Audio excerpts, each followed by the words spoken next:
Welcome to Eerie Escape, where we embrace the eerie and escape the everyday. I'm Makala. And I'm Michelle. And today we journey to the heart of Ohio, to the imposing Ohio State Reformatory, an architectural marvel with a dark and tormented past. So behind its Gothic walls, more than just prisoners were confined. The echoes of suffering and despair linger in the cell blocks where inmates endured unspeakable cruelty. Tortured spirits are said to roam these halls, where over a century of death, despair, and inhumane treatment left a dark mark. From its beginnings as a place of supposed reformation to its grim legacy as one of America's most haunted locations, the Ohio State Reformatory holds countless stories of horror. Join us as we explore the spectral shadows that still haunt its corridors. Prepare yourself for a chilling journey into the darkness of the Ohio State Reformatory, where the line between the living and the dead blurs, and every shadow holds a story. The Ohio State Reformatory, also known as Mansfield Reformatory, you might see people refer to it as both or just one or the other, but it's known for both of those names. It's a well-known site. The construction of the building started in 1886, and it took nearly 10 years to complete. 10 years. That's absolutely insane. The first patient was admitted in 1896, and it remained open until December of 1998, where the governor at the time ordered it to be shut down. While the facility is still in operation to this day, it was also seen in many movies and shows, including the 1994 film of Shawshank Redemption. Pretty famous film. I know, that movie is... It's a good movie. Yeah, and on... It's insane. What is it, the IMDb? It's like their number one most rated film. Yeah. For their most popular film. Have you ever seen it? I have. I love it. It's a good movie. It's a good movie. Has you feeling the feels. Yes. You're right. The history of this place began in 1862, where it was a training camp that was built for Civil War soldiers. The camp at the time was named Camp Mordecai Bartley, in honor of the man that served as governor in the 1840s. So here's a little bit of history, some more history for you. It's a lot. History. This place has a lot of information. But in 1867, Mansfield was promoted as a placemat for a new penitentiary. The city raised $10,000 to purchase 30 acres of land, and then the state would later acquire 150 acres right next to it for $20,000. So the entire cost of the facility as a whole was $1,326,769, which in today's money would be well over $40 million. Yeah, I think with like all the taxes and everything and buying materials and all that kind of stuff. I mean, this place was huge. Like, it is huge. Huge. And $40 million, I would have to be, I don't know, Shaq or Beyonce getting the monies. Heck yeah. But I feel like 40 million, 6 generations of my lifetime would be paying off that debt. Because 100%. the bank would probably be like, 40 million? They'd Nah, be like, you ain't getting out of this when you die. We passing this shit on. Heck no. The original architect was Levi T. Schofield. He would use 3 different architectural techniques, which were Victorian Gothic, Richardsonian Romanesque, and Queen Anne.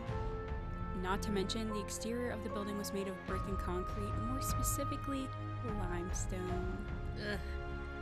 It always comes back to the limestone it's always buildings. Limestone. Just like back in those days, limestone was so popular. It was super popular because it was durable, but it holds so many memories and like energies, supposedly. Yeah. That's like the thing, that all these old buildings that are specifically known to be super haunted are limestone. Yep. Not even a good thing of sage could snuff those spirits out. Nope, they are there for life. Yeah, for life. Absolutely.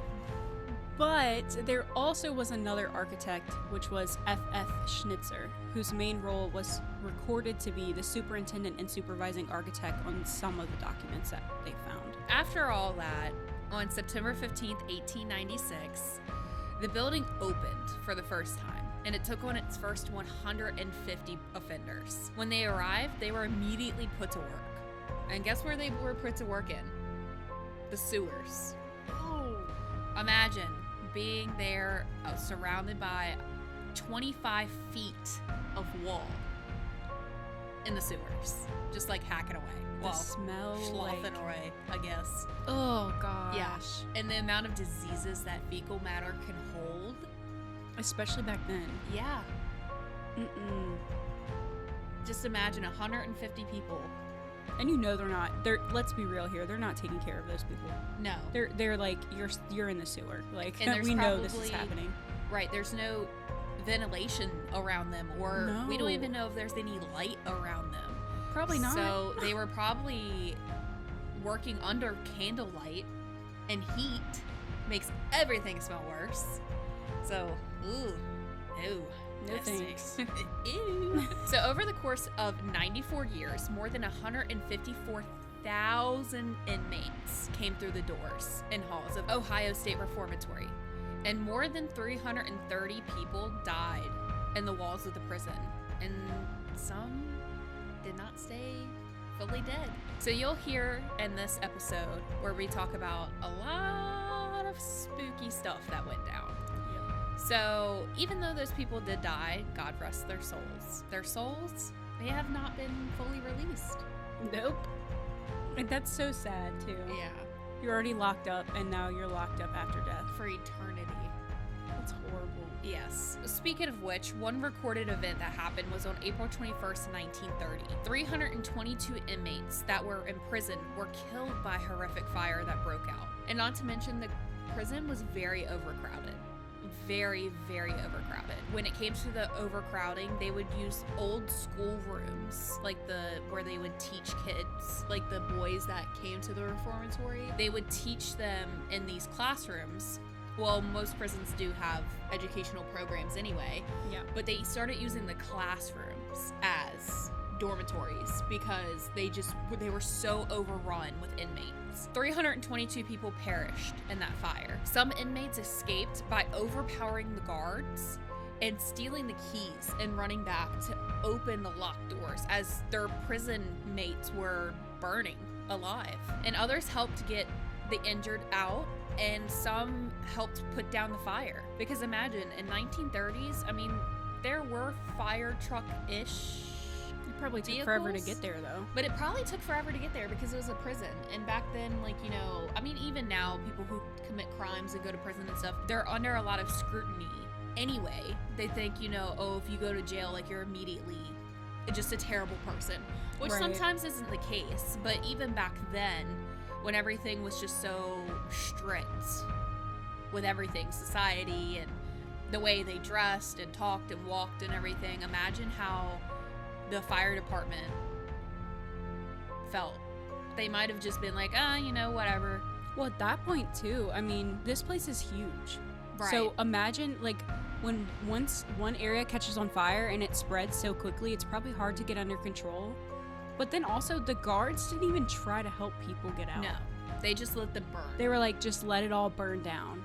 Which, that just goes to show you how these people were treated.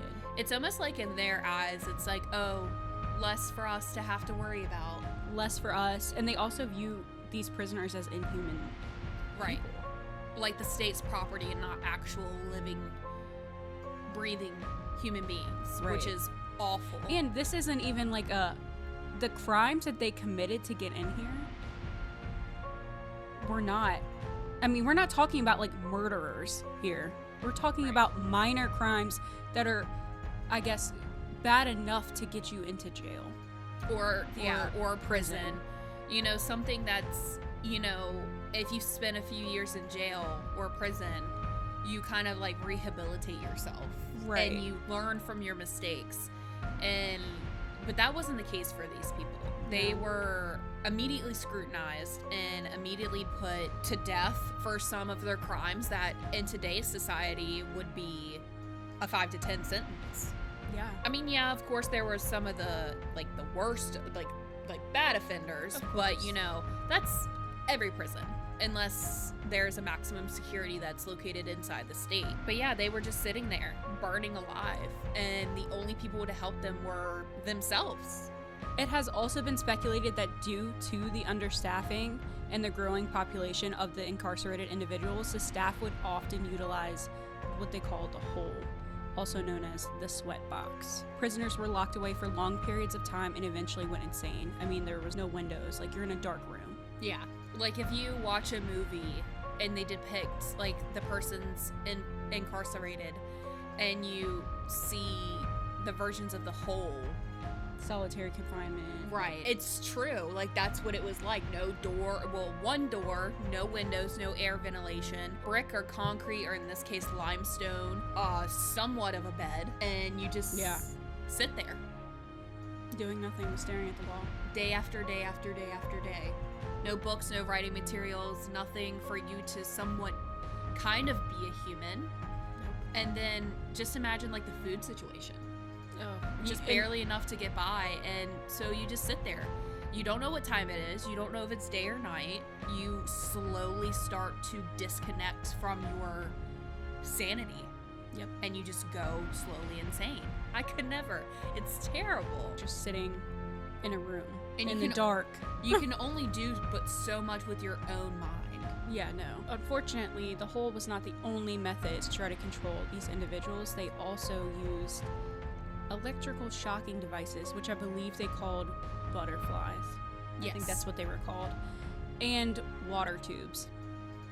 So basically like a giant water hose that would just spray you down. Spray you. Just take you down. And not only did the inmates have to endure torture from the staff, but also from each other. They lived in rat-infested wings, and the food was horrific. Not that food in prison is good to begin with, but with the rats and the poor sanitation, one can only imagine. You're sick. You're like, the poor sanitation, the food was probably almost inedible. Probably was inedible, let's be real. Probably riddled with mold, and if stuff's not refrigerated correctly. Or if they even got to eat, considering the resources were. Yeah, and especially the people in the hole.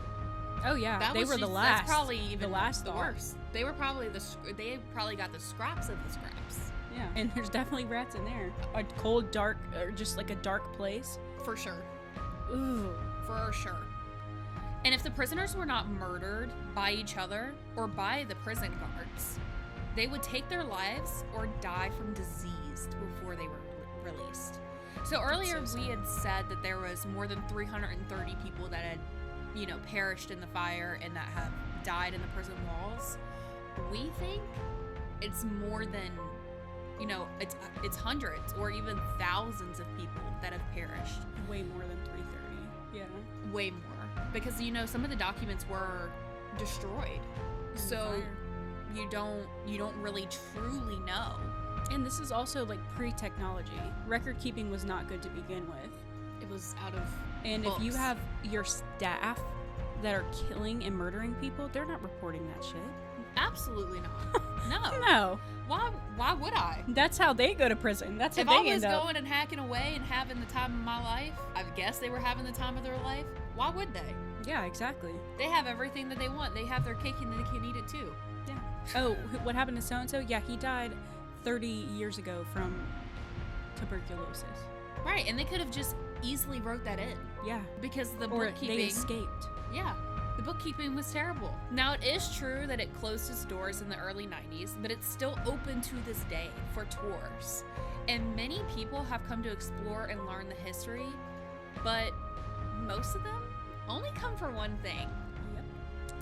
They come to explore the spirits that were never truly laid to rest. And there are many, many ghost stories, ghostly encounters, and every single one will send shivers down your spine.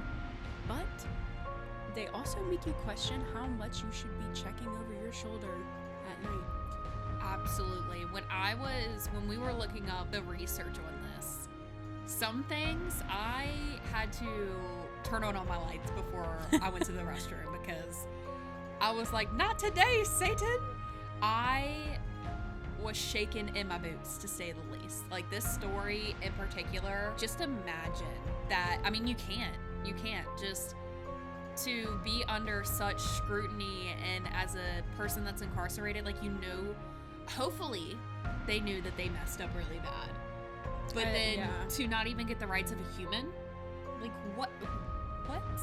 And I know conditions in prisons nowadays some prisons aren't any better, but at least they have lights sometimes. Yeah, and because of all this stuff that's happened here and at many other old, prisons and asylums and things of that nature, people nowadays take inmate care a lot more seriously.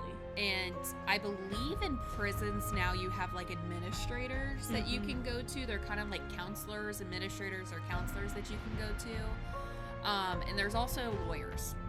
Yep. So good old lawyers. Yeah. So, and there's a lot of like acts out nowadays that protect prisoners from certain things. I still believe have prison rates. Yeah. Yeah. This is just a side note. That people always say that if you go looking for ghosts, they will definitely be waiting for you. So if you go looking, you'll find it. Oh yeah. Because let's be real, spirits only want one thing, and that's a living body. But it's also been said that sometimes that spirits can transfer through technology and attach itself to someone who is open-minded to these things. So just keep that in mind as you listen further, because we are about to get into some deep, dark, paranormal encounters. Spooky. To feed off of that, we're going to talk about a little bit of the hauntings.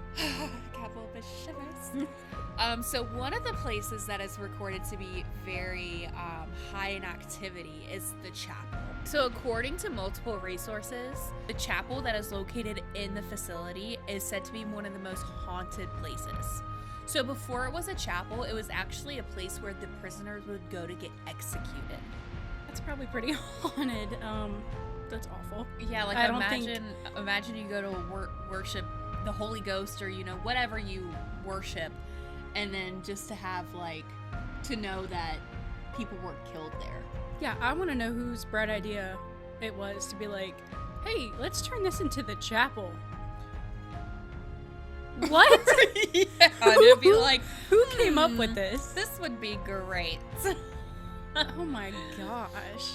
So now, it is said that it's not uncommon for visitors to capture evidence of the paranormal. Like, they would hear things that weren't there, seeing figures lingering in the doorways, and even being violently grabbed or pushed. Like, just imagine a ghost just going, just eating your ass. Well, it's probably, obviously dark things happen there, and that attracts dark entities. Mm-hmm. And it's almost like a slap in the face to God for there to be some type of evil there, Right. So, and I think that makes it more sinister, because it's supposed to be a holy place. Like, that's a place you don't have to worry about things like you go to worship. Like, imagine just sitting there and praying or, just talking with God or, whomever you go to worship. And next thing you know, just from the back end, something just pushes you forward and just goes, not today. Yeah, because at that point, it was never 100% holy to begin with. Yeah, because it's always been like that. Why would you kill somebody in a place of worship? Like, I get graveyards are beside churches and everything, but I feel like there's a difference between a graveyard next to a church versus people that you see get executed in the same room that they later turned into a place of worship. That's just horrible. Yeah. So obviously there's reports of shadow figures, which is the main thing, I think. Yeah. It's starting to sound pretty demonic in the chapel. There's obviously other hot spots, and the other most notable place would be the infirmary, which there's no surprise there, because when people or inmates were sick or hurt, that's where they would go. So just imagine, obviously this place isn't sanitary, and now it's disease ridden, and because conditions weren't the greatest, they're probably dying. Yeah. They're dying. For sure. And so, in today's world, think about how many people pass away in hospitals that have good health care. And even then they run into things like infections and stuff like that. It's a good thing that we have antibiotics and stuff that's accessible to us nowadays. Who knows what they had access to in that place. But still, like, when it talks about, like, the sanitary conditions and then it being rat-filled, and imagine if somebody were to get, like, a bad cut or a gash or something like that. Which they do because they're fighting each other and the guards are beating them. Yeah. Then, you know, infections. You're done. And rodents. Rodents will be rodents. If they don't have anything to eat, because the prisoners barely had anything to eat, then, I mean, there's only one thing that's left. Yep. So, not only would these inmates be brought in for illnesses or disease, but they were mainly brought in due to the aftermath of torture from staff and other inmates. So this place was very violent. Which, I mean, with things like the hole and the chapel that's supposed to be holy but is terrible, you know, one can only expect there's a place with a lot of bad energy. People are gonna act a certain way. yeah, and I mean, prisons nowadays aren't not violent. I mean, they are. That's every prison, but I think that in this situation, because the guards cared for them so less, I mean, I don't know how it is in prison nowadays. I've never been. And I wouldn't want to go, but, you know, I think that they have more protocol set in place, and they have, like, different safety procedures to follow, so I feel like it would be less violence nowadays than it would be that it was back then. Oh yeah, especially because you have the states monitoring them so closely now. Whereas, like, back then, like, yeah, the state essentially owned it, but didn't give a shit back then. They didn't really. They were like, we're just gonna put these people here and not worry about them. And give them scraps off the floor, essentially. Literally no food. Yeah. But what's even worse is these people that would come to the infirmary would go days and days without care from medical staff, and most would starve to death from being too weak to fight off other inmates, or other inmates stealing the little food that they actually did get. So of course there was no supervision whatsoever from staff. No. And if you're in an infirmary and you're going there because, I mean, you're not just there just to get a vacation. No. You're there to get medical care. And for them to not even care about the inmates, when you become a doctor, you have to take this oath that you swear to protect and advocate for people. And not only that, you do everything in your power to try to save their life. And apparently these doctors just took their oath and threw it out the window, because 100%. If I were to go to a hospital and be injured or something and the staff didn't come in for days to help me, Lawsuit. I mean, but back then they didn't have anything like that. So obviously other places, other prisons that have had doctors that worked in the infirmaries do essentially like experiments on, you know, prisoners. So I can only imagine what was going on there. Yeah, like the asylums, Mm-hmm. which that's a whole nother thing. That's a whole nother episode that we'll get into. But as far as like mistreatment of people, and a lot of things aren't documented. No. Like we've said a few times in this episode. But yeah, things don't get documented. And they were obviously trying electroshock therapy and then the water tubings. Like, yeah, they use them as punishments, but they also use them as ways to reform them. Yeah. So a lot of it ties in together. But the infirmary is very, very active, and visitors have experienced things like gusts of wind and disembodied moans, which I can only imagine considering the amount of people that have died there. And the amount of pain that they were in when they passed. All that energy trapped in the limestone. Yeah. Telling you, it's the limestone, man. So another source claims that there is also some creepy stuff going on in the basement. I mean, it is a basement. Yeah. And you're in a big building that's a terrible place. It has poor lighting. You would and not catch me going in air there. circulation. Oh, you can pay me enough money to go in there. No thanks. I mean, you might be able to pay me enough money. I mean, I can pay me enough money. Hey, maybe to do anything, maybe but, if we get that 40 million. That 40 million, Then maybe. I would spend the night down there. I mean, but I would have to have noise canceling headphones and keep a blindfold on the whole time, but I can make it one night. I think there are ways to get around it. We could see what we could do. Y'all come bring us the money and then we'll see what happens. Yeah, you start, money talks, bullshit walks, so. But it's said that there is a spirit of a teenage boy who was beaten to death in the basement. And his shadow is seen, it's almost as, like, darting across the rooms in the basement, almost as if he's trying to get away. Like he's reliving that moment over and over again. But they do say that his presence is very inviting. He does respond back to people, so he is an intelligent spirit. Yeah, but that's still so sad. Like, you're 14. You haven't done anything with your life. You haven't even had a life. I mean, you're 14. I know when I was 14, I was just cooped up in my room, not doing much of anything.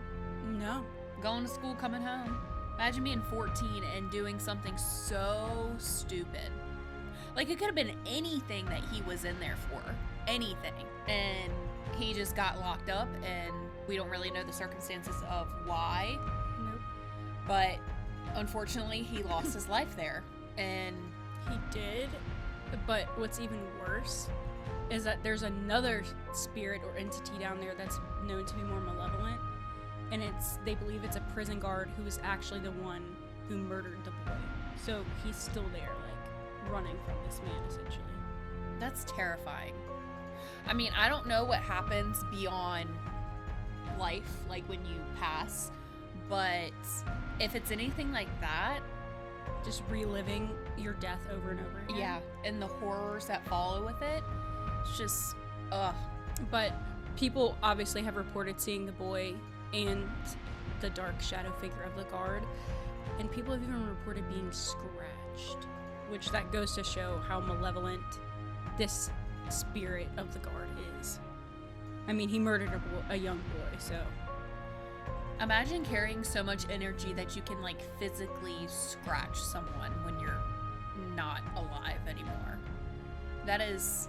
And you're in a dark place, which people that are attracted to the paranormal, that's what they always say to go, is the dark places, because that's where you're going to find the most evidence, because people are scared of the dark places.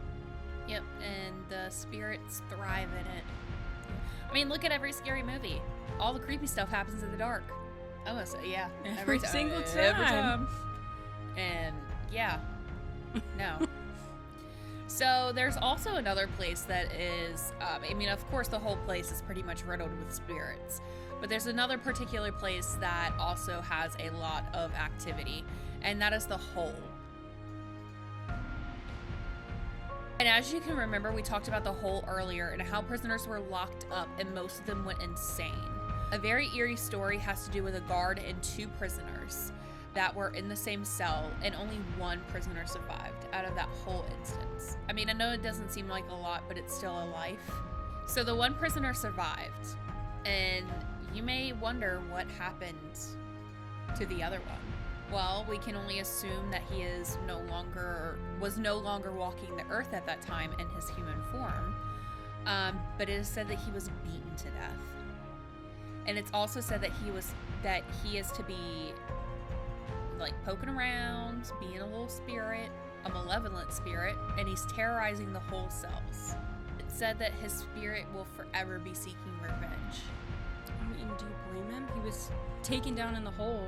I mean, you can imagine it's a dark place. Obviously, nobody wants to be down there, not even the guards. And the fact that a guard went down there with 2 prisoners and then literally beat and killed one of them, probably because he wasn't going to get caught, because nobody liked going in the hole.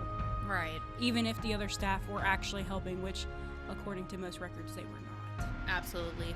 And I don't know if it's, like, common anymore, but I have heard, like, back in the day with prisoners and prison guards, that the prison guards would put prisoners in the cells and get them to basically beat each other up and see which one was the last one standing, and it was kind of like a sick bet.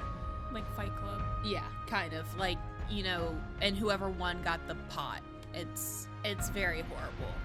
And it's just inhumane. So now we're going to talk about the downfall. Because it fell. Oh, it fell hard, even though it's still standing. She was... Some crazy stuff was happening. It was time to go. It was... go on get. So, on June 24th of 1968, riots had ensued, and it became the worst the prison had in the history at this point. Like, there had been other riots, but this one was really bad. It was a riot. This event, it resulted in a lot of hard decisions and later would lead to the closing 16 years later. The initial riots, in June led to more than $1 million in damages and destruction of 9 buildings and fire damage to 6 other buildings. So essentially, even though it costed $40 million to build, this alone, because at this point the conditions were so trash, this really hurt them. Yeah, well, $40 million in our time, but back in their time it was $1 million. Right. So basically the same amount of what it was used to build. Not only did the prisoners riot once again in August of that year, but they took 9 guards hostage, forced a standoff for many hours between the prisoners and the guards, and then to get in, the officers literally had to blow holes in the south wall and the roof to get into the prison. And supposedly only 5 inmates died. I don't know if that's accurate, but this is what is said. What is, documented. That still just doesn't make it any better. Like, the people were kept as hostage. That's terrible. And 5 people died. But let's be real. It was probably more. Oh, it was probably way more. If it was already overcrowded, there is no way that they blew a hole in the top of the ceiling and then at the south wall and only 5 people perished. There's no way. And this is bad because this is not even, it doesn't even talk about, because at one point, I think the prisoners sued the state of Ohio. I do remember seeing something about that they did at one point. At one point, and I think it was before this, because I guess obviously they're prisoners, so they have, certain rights taken away. Mm-hmm. And I think this was like, okay, you're not going to take me seriously, so guess what? We're retaliating and we're bringing this bitch to the ground. Yeah. Going, we ain't playing that. So, it's also said that the governor at the time, James A. Rhodes, ordered a new maximum security prison to be built in Lucasville. The Ohio State Reformatory was put on a permanent lockdown for the rest of the time it was open. So in 1972, most of the prisoners were transferred out. It was adding to the downfall of the prison. Definitely. At the time, it was still on permanent lockdown. And once they transferred most of the inmates out, it only housed the sick, the psychotic, and one of the worst troublemakers, like the high security inmates. So in 1979, the prison was closed for good as of December of that year for the first time in 150 years. That's insane. Yeah. Imagine 150 years of just like torture. And overcrowding. And I mean, at that point you started as like a minor offender, but you've gone through all that torture and stuff. Who knows what they say about you? They're probably like, oh, this person needs to be in max security, so they're gonna stay here. We're not transferring them out. They're gonna stay here for the rest of their lives.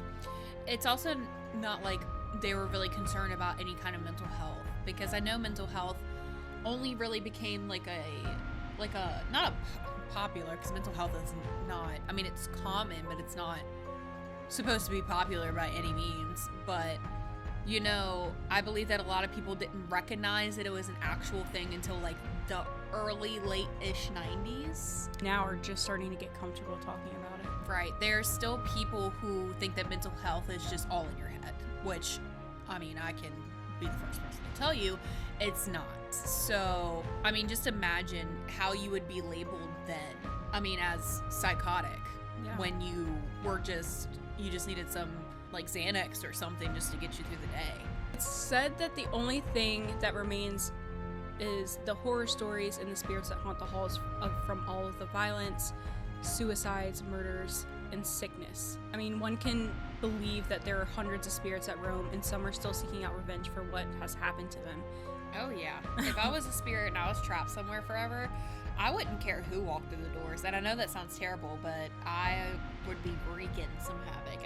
Imagine you're down there for an eternity and you can basically control whatever you do in a way. It's almost like you forget who you actually are. Yeah. You just know that you need to get back at somebody. That's all you know. Mm-hmm. You just need to seek that revenge. The horrors that are imprinted on the notorious location have sparked so many stories, but people still wonder what other horrors have occurred that haven't been brought into the light yet. That's so sad. I mean, just like what we were talking about earlier, you never really know what happens, and nobody ever really knows what happens behind closed doors. So, I mean, and some people could have been fear tortured into, I mean, when you get tortured, you're gonna be fearful anyway. Yeah. But, you know, to not say anything, or bribes not to say anything, you know, it's so sad. It's so sad. So now it's one of those things where it's said that if you stand out in the prison yard, you can still hear the sound of the flames and the screams of the men inside from the terrifying fire that took place. We had mentioned that the reformatory is still open to this day, but it's not housing any prisoners and is open to the public for tours. And it holds very special events on the grounds of the reformatory, like concerts.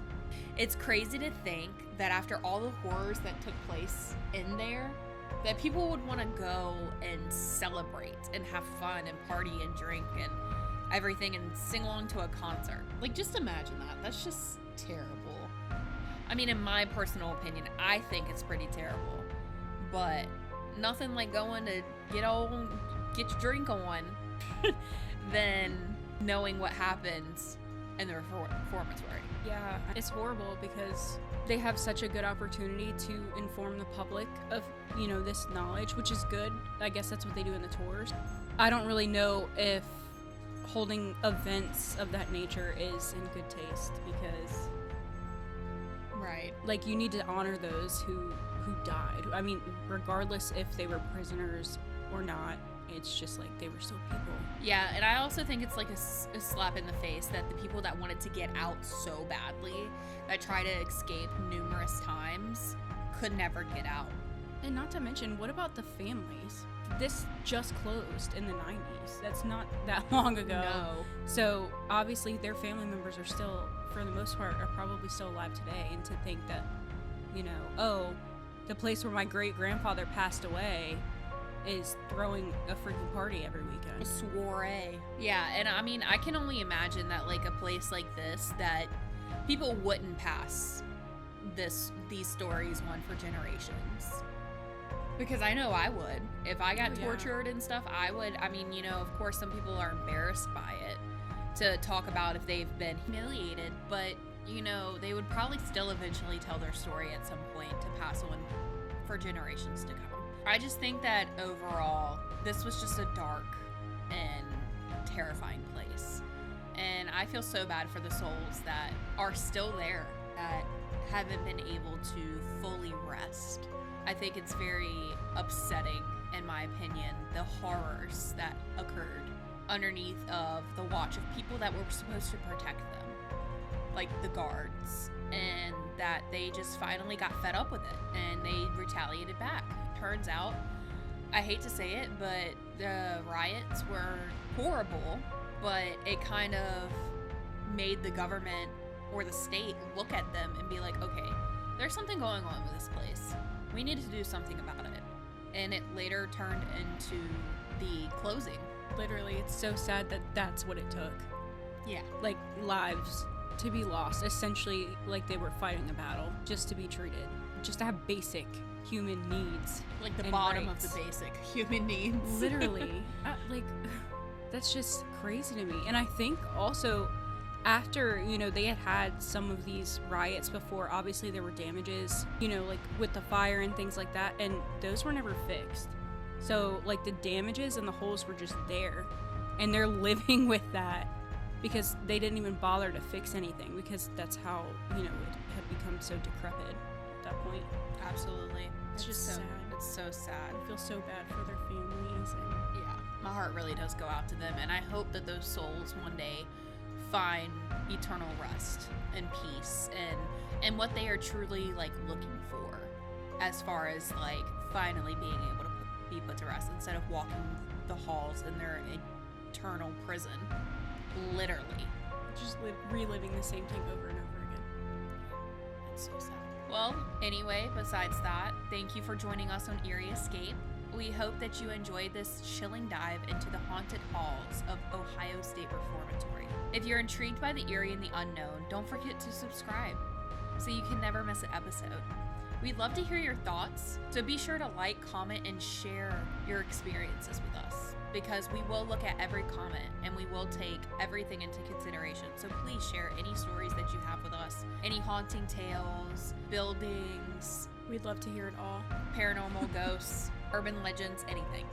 Anything, we'd love to hear it. And remember, every Tuesday, we venture into new, dark, and mysterious locations, uncovering the secrets that lie hidden within the shadows.